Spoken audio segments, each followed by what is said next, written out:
সমন্বয়কদের জানিয়ে দেন, যারা রাষ্ট্র পরিচালনা করছেন তাদেরকে জানিয়ে দেন যে তারা যেন আজকের দিনের পরে যেন আর এইভাবে। সম্প্রতি সরকারি চাকরির বয়স ৩৫ বছর করার দাবিতে শিক্ষার্থীরা গত কয়েকদিন ধরে রাজপথে অবস্থান করছে।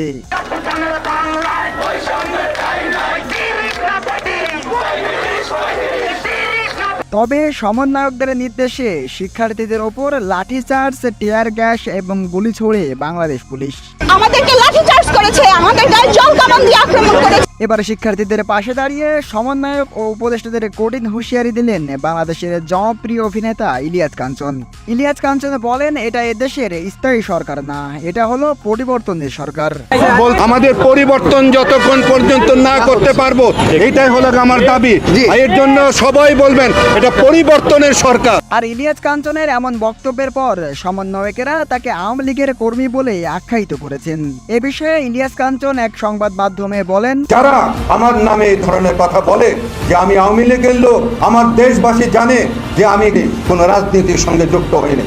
ইলিয়াস কাঞ্চনের দাবি, তিনি কোনো রাজনৈতিক দলকে সমর্থন করে না, এমনকি সে রাজনীতিও করে না। এছাড়াও শিক্ষার্থীদের ওপর টিয়ার শেল ও গুলি ছোড়ায় খেপে গেছে সাধারণ জনতা। সাধারণ জনগণের দাবি, তারা কোনো ব্যক্তিকে চায় না, তারা ভালো একটা সরকার চাই, যেন দুবেলা দুমুঠো ভাত খেয়ে থাকতে পারে।